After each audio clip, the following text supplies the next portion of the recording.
The BRIO framework, armed with the RBB or resource-based view, it is possible to develop a set of tools for analyzing all the different resources and capabilities a firm might possess and the potential of each of these to generate competitive advantages. In this way, it will be possible to identify a firm's internal strengths in its internal weaknesses.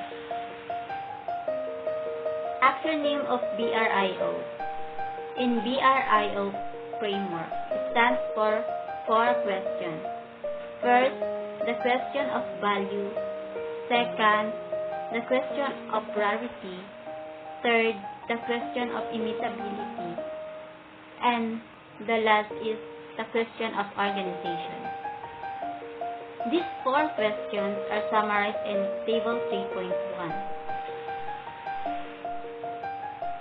The question of value is, do resources and capabilities enable a firm to exploit an external opportunity or neutralize an external threat?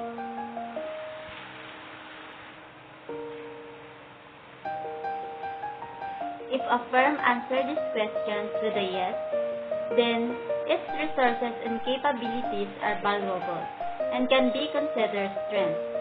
If a firm answers this question with a no, its resources and capabilities are weaknesses. This is the table 3.1.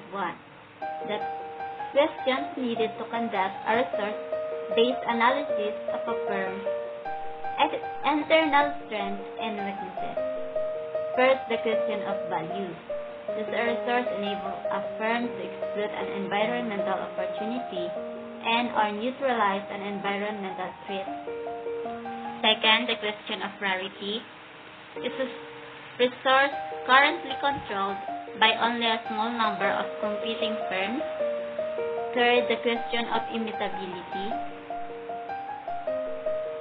Do firms without a resource face a cost of disadvantage in obtaining or developing it? The last is the question of organization. Are a firm's other policies and procedures organized to support the exploitation of its valuable, rare, and costly to imitate resources? Valuable resources and firm performance. One way to track the impact of a firm's resources and capabilities on its opportunities in threats is to examine the impact of using these resources and capabilities on a firm's revenues and costs. Firms that use the resources and capabilities to exploit opportunities or neutralize threats will, on average, enjoy a raise in net revenue and decrease in net cost or both as compared to firms that do not use the resources and skills to exploit opportunities or neutralize threats. Applying the questions of value.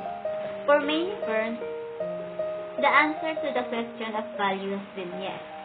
That is, many firms have resources and capabilities that are used to exploit opportunities and neutralize threats, and the use of these resources and capabilities enable these firms to increase their net revenues or decrease their net costs.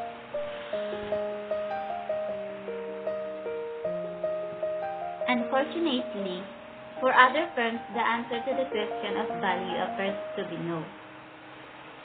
The merger of AOL and Time Warner was supposed to create a new kind of entertainment and media company. It is now widely recognized that Time Warner has been unable to marshal the resources necessary to create economic value. The strategy in the emerging enterprise.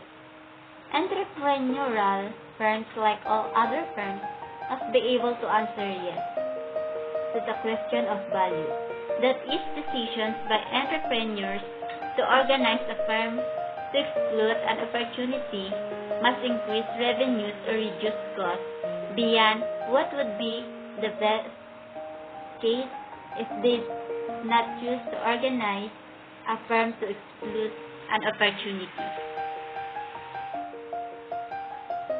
However, entrepreneurs often find it difficult to answer the question of value before they actually organize a firm and try to exploit an opportunity.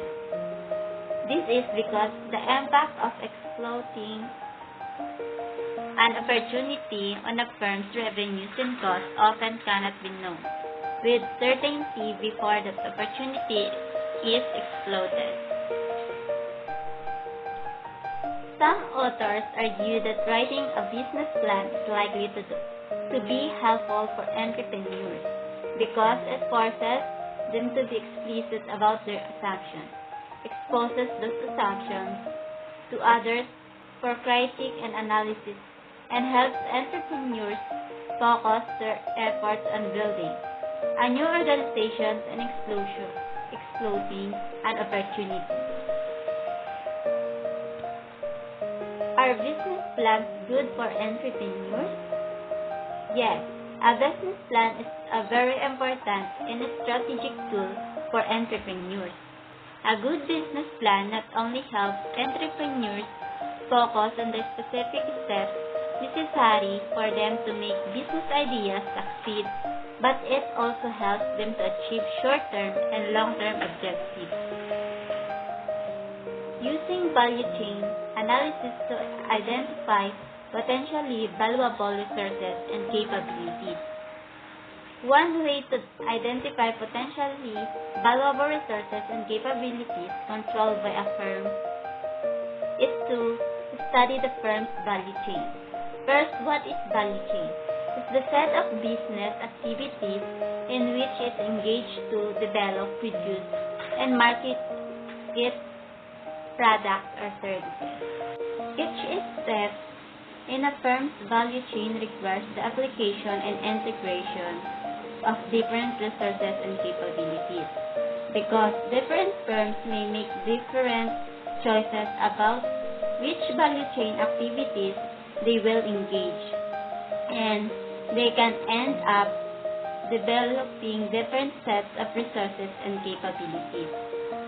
This can be the case even if these firms are all operating in the same industry. Figure 3.2.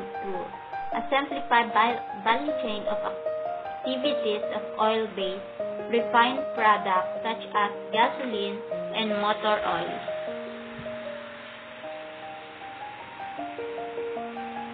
These activities include exploring for crude oil, drilling for crude oil, pumping crude oil, shipping crude oil, buying crude oil, refining crude oil, selling refined products to distributors, shipping refined products and selling refined products to final customers.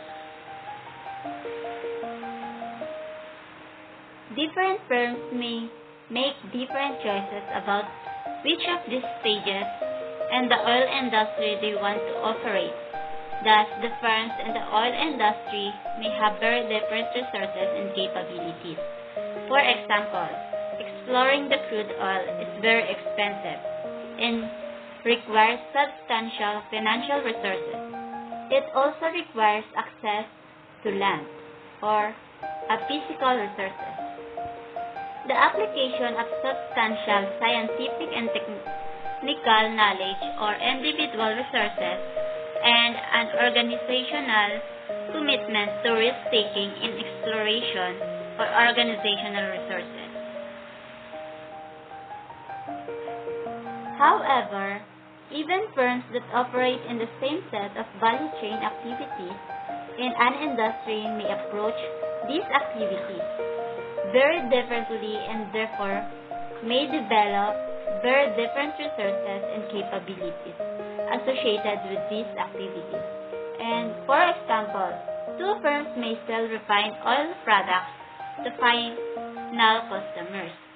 However, one of these firms may sell only through retail outlets it owns, whereas the second may sell only through retail outlets it does not own.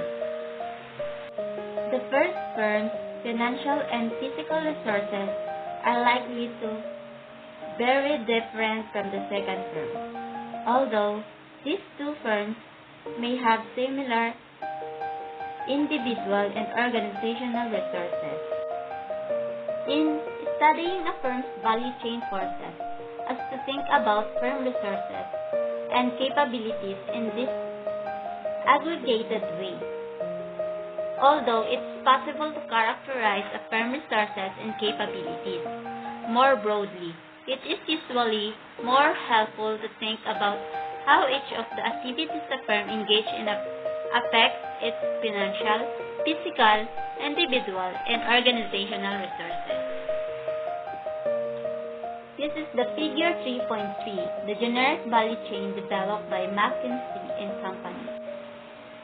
This relatively simple model suggests that the creation of value almost always involves 6 distinct activities: the technology development, the product design, manufacturing, marketing, distribution, and service.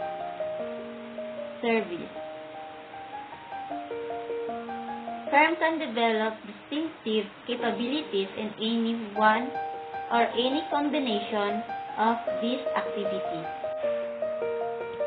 The question of rarity. How many competing firms already possess particular valuable resources and capabilities? For example, a telephone system as a resource or capability.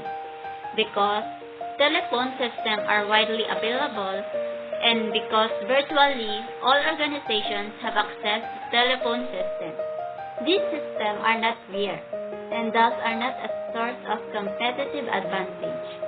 However, firms that do not possess a telephone system are likely to give their competitors an important advantage and place themselves at competitive disadvantage. However, a valuable resources or capability must be in order to have the potential for generating a competitive advantage varies from situation to situation. It is not difficult to see that if a firm's valuable resources and capabilities are absolutely unique among a set of current and potential competitors, they can generate a competitive advantage.